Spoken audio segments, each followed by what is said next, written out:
সময়টা তীব্র প্রতিযোগিতার, আর এই প্রতিযোগিতার তীব্রতায় স্বাভাবিকতা ভারসাম্য হারাচ্ছে, নৈতিকতা ছিটকে পড়ছে। সেবা বলে আর কোনো কিছু থাকছে না, সবকিছুই ঢুকে যাচ্ছে বাণিজ্যের মোড়কে, এমনকি মহান পেশা শিক্ষকতা পর্যন্ত। ফলে ক্লাসরুম হয়ে যাচ্ছে আনুষ্ঠানিকতার জায়গা, আর শিক্ষকদের বাসা হয়ে যাচ্ছে ক্লাসরুম।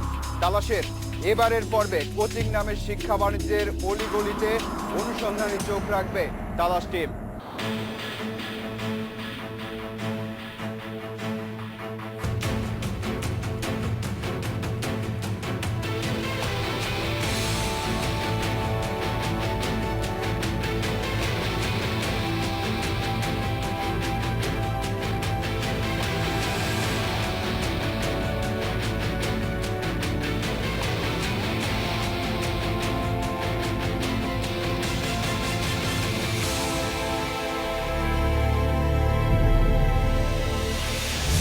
শিক্ষায় যদি একটি জাতির মেরুদণ্ড, তাহলে শিক্ষকরা হলেন সেই মেরুদণ্ডের কারিগর। একটা দেশের শিক্ষার হার হয়তো এই কারণে গুরুত্বপূর্ণ যে সেটা ওই দেশের আধুনিকতা, জ্ঞান বিজ্ঞান আর সৃষ্টিশীলতা সম্পর্কে একটা সার্বিক ধারণা দেয়। একজন ভালো শিক্ষক একটি জাতিকে যে সেবা দেন তার তুলনা হয়তো অন্য কোনো কিছুর সাথেই করে ওঠা সম্ভব নয়।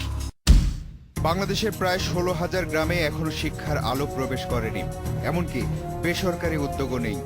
বাংলাদেশ শিক্ষা তথ্য ও পরিসংখ্যান ব্যুরো ব্যানবেইসের সর্বশেষ তথ্য অনুযায়ী দেশে সরকারি বেসরকারি প্রাথমিক বিদ্যালয়ের সংখ্যা 82,218, ছাত্রছাত্রী 1,64,00,000, শিক্ষক 3,65,925 জন, অর্থাৎ গড়ে 44 শিক্ষার্থীর বিপরীতে শিক্ষক মাত্র একজন।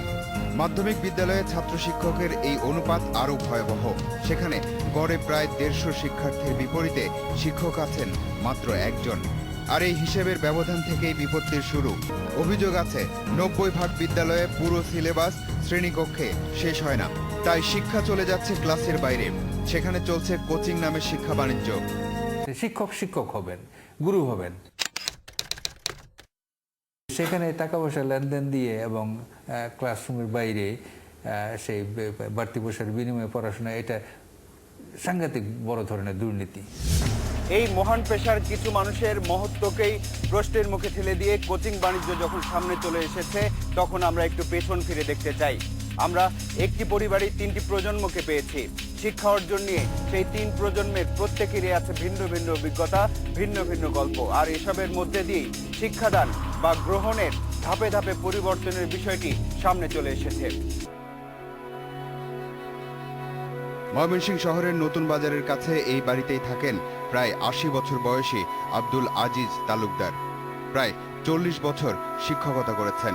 বাড়ির অন্য ঘরে আব্দুল আজিজের ছেলে রফিকুল ইসলাম পাবলু, তিনিও একজন কলেজ শিক্ষক, পরীক্ষার খাতা দেখছিলেন। আরেক ঘরে আব্দুল আজিজের 2 নাতি ক্লাসের পড়াশোনায় ব্যস্ত, বড় নাতি 10ম শ্রেণীর ছাত্র। আব্দুল আজিজ ম্যাট্রিকুলেশন পাশ করেছেন 1950 সালে। বলছিলেন তার শিক্ষকদের গল্প। লেখাপড়া ক্লাসের যদি আমরা না শিখে গেছি, তাহলে শিক্ষকরা শাস্তিও দিছে, এরপরে আরেকটা ডিটেইন করত। ছুটির পরে পড়াটা শিখিয়া তারপরে পড়া দেওয়া যাইতে হবে, কারণ ঘটনায় মনে করছে 2-1 দিন, যেমন শীতের দিন ছুটো নাই, তখন তো আর ইলেকট্রিসিটি নাই, হারি জ্ঞান জানাইয়া স্যারেরা পড়াটা নিয়ে তারপরে ছাড়ছে। আব্দুল আজিজের ছেলে এসএসসি পাশ করেছেন আরো 28 বছর পর। তার গল্প থেকেই পরিবর্তনের আঁচ পাওয়া যায়। প্রাইভেট পড়তেই হবে বা এরকম খুব একটা টেন্ডেন্সি ছিল না। মোটামুটি ক্লাসে স্যারদের কাছে মোটামুটি যা পাইতাম ওইটাতেই কভার করে নেওয়ার মতো অবস্থা ছিল। তারপরে উপলব্ধি হয় নাই, পরবর্তী সময় আমি বুঝতে পারলাম যে আমি যদি হয়তো বা প্রাইভেট পড়তাম, স্যারদের আরেকটু সহযোগিতা হয়তো বা পাইতাম বা রেজাল্টটা হয়তো আরেকটু ভালো হতো। কেন এরকম মনে হয়েছে? এরকম মনে হয়েছে, আমি অপ্রিয় হলেও সত্য কথা, যেটা আমি দেখা গেছে যে থিওরিতে আমি যে মার্কস পাইছি, প্র্যাকটিক্যালে আমি অত্যন্ত কম নাম্বার পেয়েছি, ডিউ টু ওই স্যারদের সাথে কমিউনিকেশন না থাকার কারণে। রফিকুল ইসলাম পাবলু পর্যন্ত টিকে যেতে পেরেছেন, কিন্তু তার ছেলে যোজন একাধিক শিক্ষকের কাছে কোচিং না করলে প্রতিযোগিতায় টিকে থাকার কথা চিন্তাই করতে পারে না। আমি 5 জনের কাছে পড়ি, তো ফিজিক্স কেমিস্ট্রি পড়ি, তারপরে ইংলিশ, তারপরে বাংলা সমাজ, এসব তো পড়তেই হচ্ছে, কারণ সবার সাথে টিকতে হলে তো পড়তেই হবে। কি মনে হয় যদি টিউশনি যদি বন্ধ করে দেওয়া হয় তাহলে কি সবাই ফেল করবে? ফেল করবে না, পাশে হাতটা কমে আসবে। প্রায় অর্ধেক হয়ে যেতে যারা পারে। পাস করবে তাদের কোয়ালিটিটা আসলে কেমন? বেস্ট কোয়ালিটি হবে একদম। এভাবেই প্রজন্ম থেকে প্রজন্মে বদলে যাচ্ছে অনেক কিছু, শিক্ষাও।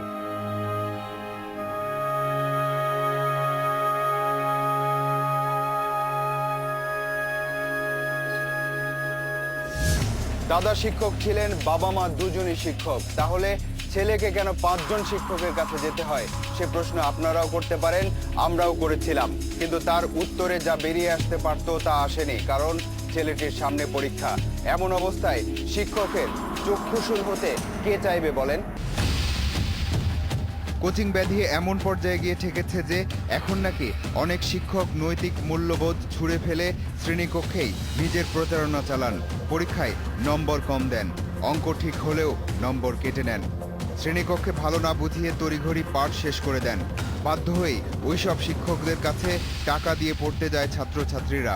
পরীক্ষার ফলাফলের প্রতিযোগিতায় এগিয়ে যাওয়াই যেহেতু মূল কথা, তাই বিদ্যালয়ে উপস্থিত থাকার চেয়েও কোচিংয়ে মনোযোগী হওয়াটাই গুরুত্বপূর্ণ হয়ে উঠেছে ছাত্রছাত্রীদের কাছে।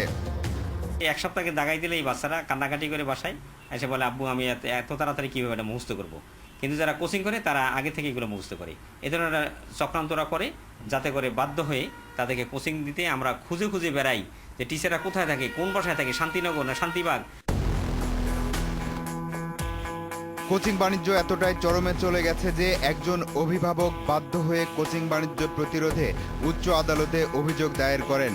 শেষ পর্যন্ত আদালতের নির্দেশে চলতি বছরের জুনে শিক্ষা প্রতিষ্ঠানের শিক্ষকদের কোচিং বাণিজ্য নীতিমালা 2012 ঘোষণা করে সরকার।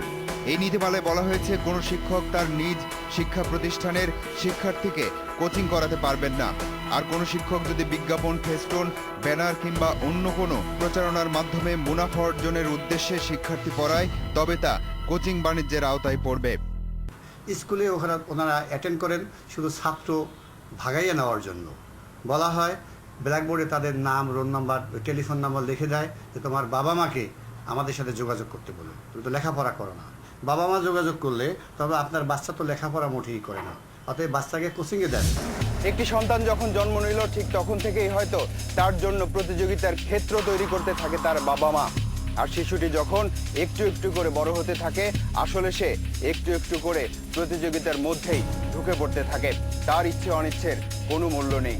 বাস্তবতাটা আসলে এমনই। মিরপুর পাইকপাড়া ছাপাখানা মোড়, সৃজন স্কুল অ্যান্ড কোচিং সেন্টার, অর্থাৎ যেখানে স্কুল সেখানেই কোচিং সেন্টার। ব্যবসাটাকে খুবই পরিকল্পিতভাবে সাজানো হয়েছে, বেরোনোর সুযোগ নেই। একজন দ্বিতীয় শ্রেণীতে পড়া শিক্ষার্থীর বয়স আর কতই বা হতে পারে, কিন্তু সেও এই কোচিংয়ের ছকে। কেউ করুক না করুক, কোচিংয়ের টাকা বেতনের সাথেই নিয়ে রাখা হয়। কি করতেছো এখন এখানে? কোচিং করতেছি। কোচিং করে কি করবা? 1 এর বাচ্চাদের কি কোচিং করতে হয়?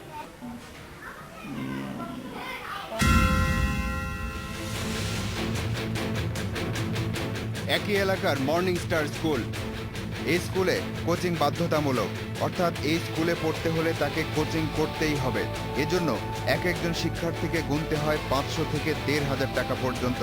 অবাক ব্যাপার হচ্ছে, এখানে এমন অনেক শিশু আছে যাদের কথাবার্তায় স্পষ্ট হয়নি, কিন্তু কোচিংয়ে নিয়মিত। আজকে কি শিখছো তুমি? আজকে অং শিখছি। 1 শিখছো? তোমার নাম কি? দিবস কোন স্কুলে পড়ো? পেটে পে। এই ঢাকা শহরে হয়তো এমন উদাহরণের কোনো অভাব হবে না যেখানে মায়েরা তাদের সন্তানদের নিয়ে সকালে বের হন আর রাতে বাসায় ফেরেন। সারাদিন পড়ালেখা করে তাদের সন্তানেরা, ছোটেন এক শিক্ষকের বাসা থেকে আরেক শিক্ষকের বাসায়। কিন্তু এসব না করেও হয়তো কোনো কোনো শিক্ষিত মা বাবা তাদের সন্তানদের বাড়িতেই পড়ালেখা করাতে পারতেন। তবে তাতে করে কোনো কোনো শিক্ষক তো আবার অসন্তুষ্ট হতে পারেন। সিদ্ধেশ্বরী এলাকা, ভিকারুন নুন নিসা স্কুল। এই স্কুলকে কেন্দ্র করে চারপাশে গড়ে উঠেছে অনেক কোচিং সেন্টার। নীতিমালা অনুযায়ী সাইনবোর্ড টানিয়ে পড়ার আহ্বান জানানো কোচিং বাণিজ্যের মধ্যে পড়বে, কিন্তু এমন সাইনবোর্ডে ছেয়ে গেছে পুরো এলাকা। সিদ্ধেশ্বরীর খন্দকার গলি, এই বাড়িতে যারা কোচিং করে তারা সবাই ভিকারুন নুন নিসা স্কুলের ছাত্রী। আর যিনি পড়ান তিনিও ওই স্কুলেরই শিক্ষক, তবে কেউ কথা বলতে রাজি নয়। জানি না, আমার কাছে কেউ অনুমতি চায় নাই বা আমি কাউকে পারমিশনও দিইনি। আমি নোটিশ দিয়ে বন্ধ করেছি, বাইরে পড়ানো আমি এই পর্যন্তই জানি। মিরপুরের মণিপুর উচ্চ বিদ্যালয়, এই বিদ্যালয়ের 3টি শাখার শিক্ষার্থীরা এখনও শিক্ষকদের কাছে জিম্মি। স্কুলের আশেপাশে প্রায় প্রতিটি ফ্ল্যাট বাড়িতে মণিপুর স্কুলের শিক্ষকেরা গড়ে তুলেছেন এক একটি কোচিং সেন্টার। মিরপুর রূপনগর আবাসিক এলাকার 13 নম্বর রোড, এই রোড এখন কোচিং রোড নামে খ্যাত, কারণ প্রতিটি বাড়ি যেন এক একটি কোচিং সেন্টার। এই রোডের 4 নম্বর এই বাড়িটি দেখুন, 6 তলা এই ভবনের 10টি ফ্ল্যাটের মধ্যে 4টি ফ্ল্যাটে পড়ান মণিপুর স্কুলের 4 জন শিক্ষক। ইংরেজি শিক্ষক সাইফুল্লাহ, গণিতের শিক্ষক জুবায়ের, রসায়নের শিক্ষক তুহিন এবং হিসাব বিজ্ঞানের শিক্ষক মাইনুদ্দিন পড়ান প্রায় 500 শিক্ষার্থী। এরা সবাই মণিপুর স্কুলের। বিকেল 4টা থেকে রাত 10টা পর্যন্ত অবিরাম চলে পড়াশোনা। বিনিময়ে প্রত্যেক ছাত্রের কাছ থেকে নেন 1000 টাকা। মজার ব্যাপার হলো, এই যে বাড়িটি দেখছেন এর 6টি ফ্ল্যাটের মালিক মণিপুর স্কুলের 6 জন শিক্ষক, আর এদের অর্থের উৎস এই কোচিং বাণিজ্য। ঘটনাস্থলে তালাশ টিম, উপস্থিতি টের পেয়ে সাবধান হয়ে যান শিক্ষক ছাত্র সবাই। বাড়ির গেটে তালা লাগিয়ে দেয় দারোয়ান। আমি একটু ছাত্রদের সাথে একটু কথা বলবো। এখন অনুমতি ছাড়া তো ভাই আমি দিতে পারি। এখানে পড়তে আসা অনেক শিক্ষার্থী এ দৃশ্য দেখে আড়ালে চলে যায়। একজন শিক্ষার্থীর মুখোমুখি তালাশ টিম। কি পড়তেছেন? ইংলিশ। ইংলিশ কোন স্যারের কাছে পড়তেছেন? দেলোয়ার স্যার? হ্যাঁ না তাহলে আছে কোন স্যার? বলা যাবে না? না ভাই স্কুলে স্যার? হ্যাঁ স্কুলে। ওদ পেতে থাকে তালাশ টিম। প্রায় 1.25 ঘন্টা পর কোচিং শেষে রাস্তায় বেরিয়ে আসে সব ছাত্র। আগের পদ্ধতি বাতিল করে শুরু হয়েছে সৃজনশীল পরীক্ষা পদ্ধতি। আর এই সৃজনশীল পরীক্ষা পদ্ধতিতে শিক্ষার্থীকে বেশি করে মাথা খাটাতে হয়, তাদের সৃজনশীলতা বাড়ে। কিন্তু সেই মাথা খাটাচ্ছে কজন, বা মাথা খাটানোর সুযোগটা কোথায়? কারণ ক্লাস থেকে বেরিয়েই তো আবার কোচিং সেন্টার অথবা শিক্ষকের বাসা। শিক্ষক মাথা খাটাচ্ছেন, আপনি টাকা দিচ্ছেন। যাচ্ছি 4 মিনিটের বিরতিতে।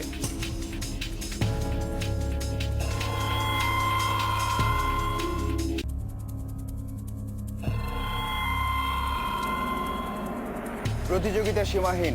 অভিভাবকরা যুগের সাথে তাল মিলিয়ে অর্থ অথবা প্রতিষ্ঠার পেছনে ছুটছেন, আর তাদের সন্তানেরা সেই অর্থ ব্যবহার করে মাথা কম খাটিয়ে সার্টিফিকেট সর্বস্ব উচ্চ শিক্ষার দিকে এগিয়ে যাচ্ছে।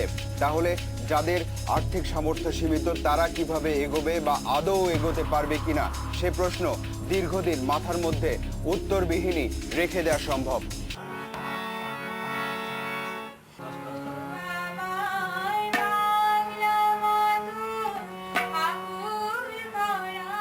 দ্বাদশ শ্রেণীর ছাত্রী মেধা মতিঝিল আইডিয়াল স্কুল অ্যান্ড কলেজে পড়ে। স্কুল বাসা ছাড়াও পড়ার আরও একটি জায়গা আছে মেধার। 5 বিষয়ে কোচিং করে 5 শিক্ষকের কাছে। মেধার মা সামিয়া নাজ চিকিৎসক, পড়েছেন মেয়ের স্কুল মতিঝিল আইডিয়ালেই। স্কুল এক হলেও মাকে তখন কোনো কোচিং করতে হয়নি, আর এখন মেয়েকে প্রতিদিন ছুটতে হয় 5 জন শিক্ষকের কাছে। মেধার নানি সৈয়দা নাজমুত সোমায়া হোসেন, বয়স 60। তার আমলে প্রাইভেট কিংবা কোচিং বলে কোনো শব্দই তার জানা ছিল না।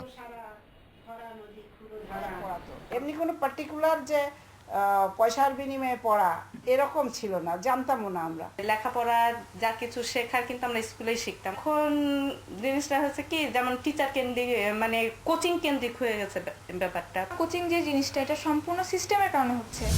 5 জন শিক্ষকের কাছে কোচিং করা মেধা নামের মেধাবী মেয়েটি যে আইডিয়াল স্কুল অ্যান্ড কলেজে পড়ে, তা গত এসএসসি পরীক্ষার ফলাফলে ছিল সারা দেশের মধ্যে অন্যতম সেরা শিক্ষা প্রতিষ্ঠান। সেই অন্যতম সেরা শিক্ষা প্রতিষ্ঠানেই গত কিছুদিন আগে ঘটে গেল ফলাফল বিপর্যয়। মতিঝিল আইডিয়াল স্কুলের 10ম শ্রেণীর প্রাক নির্বাচনী পরীক্ষায় বাণিজ্য বিভাগে এবার 70 জনের মধ্যে পাশ করেছে মাত্র 2 জন। বিজ্ঞান বিভাগের একটি শাখায় 60 জনের মধ্যে পাশ করে মাত্র 20 জন। যারা ফেল করেছে তাদের নম্বর পাওয়ার পরিমাণ শোচনীয়। কিন্তু অবাক ব্যাপার হলো, বাণিজ্য বিভাগের ওই 70 জনের বেশিরভাগই জেএসসি পরীক্ষায় জিপিএ 5 পেয়েছিল। এবার তালাশ টিমের হাতে ওই পরীক্ষার বিজ্ঞান বিভাগের একটা খাতা এলো, যেখানে একজন ছাত্র 40-এর মধ্যে মাত্র 9 পেয়েছে। স্যারের কাছে যদি না পড়ে তাহলে কম নাম্বার দিবে, কাটবে। আবার স্যার যেভাবে পড়াবে ওভাবে যদি না লেখে তাহলে তাও কেটে দিবে। কোচিং বাণিজ্য বন্ধে প্রশাসনের গঠিত কমিটি বিভিন্ন শিক্ষা প্রতিষ্ঠানে উদ্বুদ্ধকরণ সভা শুরু করেছে। সেই সভায় একজন শিক্ষক লজ্জিত হয়ে বলেছেন, শিক্ষকদের মধ্যেও এখন অর্থ উপার্জন আর বড়লোক হওয়ার প্রতিযোগিতা শুরু হয়েছে। এবার মতিঝিল আইডিয়াল স্কুল অ্যান্ড কলেজের কয়েকজন শিক্ষকের কোচিং বাণিজ্যের হিসাব আমাদের হাতে আসে। সুভাষ পোদ্দার 2001 সালে মতিঝিল আইডিয়াল স্কুলে গণিতের শিক্ষক হিসেবে নিয়োগ পান। সে সময় তিনি শাহজাহানপুরে মাত্র 3000 টাকায় একটা বাসায় ভাড়া থাকতেন। 11 বছরের মাথায় তিনি এখন 3টি ফ্ল্যাটের মালিক। নামে বেনামে বাড্ডার সাভারে আছে জমি। এখন তিনি প্রায় 1200 ছাত্রছাত্রী পড়ান। প্রত্যেকের কাছ থেকে নেন 1000 টাকা করে। মাসে আয় প্রায় 12 লাখ টাকা। নিজাম কামাল একই স্কুলে ইংরেজি পড়ান। তিনি পড়ান প্রায় 1500 শিক্ষার্থী। মাসে আয় প্রায় 13 লাখ টাকা। এখন তিনি 5টি ফ্ল্যাট ও একটি অত্যাধুনিক গাড়ির মালিক। সোহেল আহমেদ পড়ান সামাজিক বিজ্ঞান। পড়ান প্রায় 1000 শিক্ষার্থীকে। তারও মাসে আয় প্রায় 10 লাখ টাকা। তার নামে বেনামে শান্তিনগরে 2টি ফ্ল্যাট, বাড্ডায় ও সাভারে জমি রয়েছে।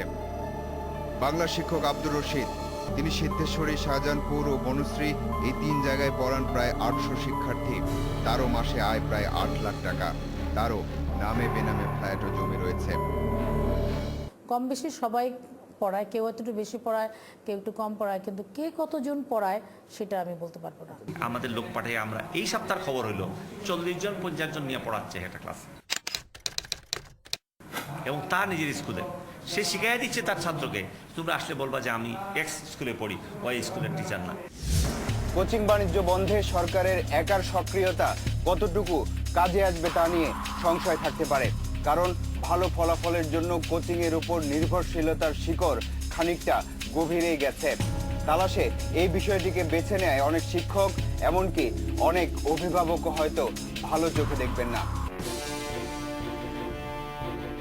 কোচিং বাণিজ্য বন্ধে নীতিমালা যাই হোক, সিদ্ধেশ্বরীর এই বাড়িতে সাইনবোর্ড ব্যবহার করেই পড়িয়ে যাচ্ছেন মতিঝিল আইডিয়াল স্কুল অ্যান্ড কলেজের বাংলা শিক্ষক আব্দুর রশিদ। তার এই ব্যাচে সবাই অন্য স্কুলের শিক্ষার্থী, কিন্তু নীতিমালায় আছে অন্য স্কুলের শিক্ষার্থী হলেও সেখানে 10 জনের বেশি হবে না। কিন্তু তিনি কোনো নিয়ম নীতি মেনে চলেন না। রেজাল্ট ভালো হবে না তো স্কুল তো পড়া হয় না। শিক্ষামন্ত্রী উনি সব কিছু পারে, কিন্তু শিক্ষার পরিবেশ ঠিক করে না কেন? তো শিক্ষকদের উপরে যে টর্চার শুরু করছে, এটা সরকার মোটেও ভালো করে নাই। আমি বেতন পাই কত? 19,000 টাকা বেতন পাই। আমার বাড়ি ভাড়া কত? এই এলাকায় আপনি 20,000 টাকা নিচে কোনো বাড়ি ভাড়া পাবেন? তা আমি যদি 20,000 টাকা বাড়ি ভাড়া দিই, বেতন পাই 19,000 টাকা, রাস্তাকে আমি ভিক্ষা করবো না কলা বিক্রি করব? আমি তো শিক্ষামন্ত্রীর বাসার সামনে যা ইয়ে বিক্রি করব, মাছ বিক্রি করব, তরকারি বিক্রি করবো। আমাদের কমপক্ষে 50,000 টাকা বেতন দেওয়া উচিত। শিক্ষকতা করি বাড়ি গাড়ি স্বপ্ন দেখে, এটা প্রকৃত শিক্ষকের সে শিক্ষক সুলভ আচরণ নয়। শাহজাহানপুরের এই বাসায় মতিঝিল আইডিয়াল স্কুলের জীববিজ্ঞানের শিক্ষক নুরুল আমিন কোচিং করান, কিন্তু তালাশ টিমের উপস্থিতি টের পেয়ে তিনি পালিয়ে যান। দৃশ্যপটে পাওয়া যায় তার এক সহকারীকে। আমার অবশ্যই যোগ্যতা আছে, যোগ্যতা না থাকলে তো এই পোলাপান আসতো না, আমার কাছে আসতো না। মানে ঠিক আছে, যোগ্যতা আছে, আমার কাছে কিছু শিখতে পারে বলেই তো তারা আসে।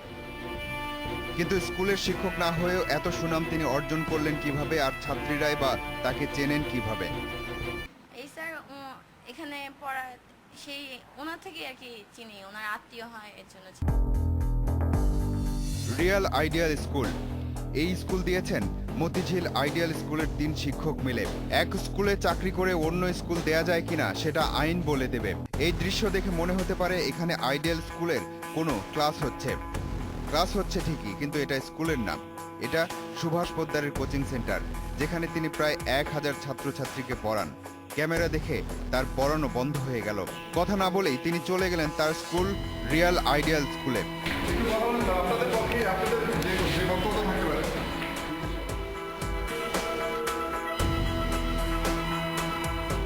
শাহজাহানপুরের এই বাড়িটি দেখুন। তবে এটা আদলে বাড়ি হলেও এর প্রতিটি রুম ব্যবহার হচ্ছে কোচিং সেন্টার হিসেবে। আর এখানে পড়ান ইংরেজি শিক্ষক নিজাম কামাল। এবার দেখুন, দৃশ্যপটে যখন ক্যামেরা হাজির হলো তখন নিজাম কামাল ভুল পথ দেখিয়ে পালিয়ে গেলেন। এক এক করে বেরিয়ে গেলেন সব ছাত্র, বেরিয়ে গেলেন অভিভাবকরা। আর নিজাম কামালের তখন এমন অবস্থা। এই নিজাম কামাল ছাত্রদের কি শেখালেন শোনা যাক ছাত্রদের কাছ থেকেই। ভালো মানে দেয়, ভালো মানে কমন পড়ে হ্যাঁ কমন পড়ে প্রায় এই কোশ্চেন দেয় প্রশ্ন পারে কি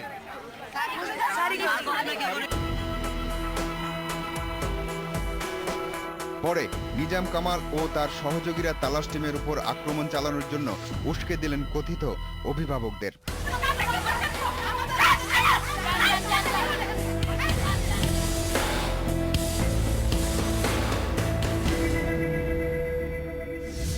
এই কোচিং বাণিজ্য রমরমা হওয়ার পেছনে শিক্ষকদের একটা বড় অংশের সাথে সাথে অভিভাবকদেরকেও দায়ী করেন অনেকেই।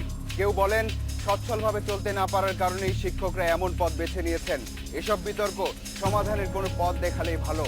এবার যেতে হবে। আজ চলে যাচ্ছি কিন্তু যাচ্ছি না। পরবর্তী অনুসন্ধান শেষে তালাশ টিম আবারও এসে দাঁড়াবে আপনাদের সামনে। দর্শক, আপনাদেরকে নিয়ে আপনাদের জন্য এই অনুষ্ঠান দেখুন এই ঠিকানায়। প্রযোজক তালাশ, ইন্ডিপেন্ডেন্ট টেলিভিশন, 149-150 তেজগাঁও শিল্প এলাকা, ঢাকা 1208। ইমেইল করতে পারেন talas@independent24.tv এই ঠিকানায়। আপনার অনুসন্ধানী মনের দরজা জানালা খোলা রাখুন। কিছু বেরিয়ে এলে আমাদেরকে জানান।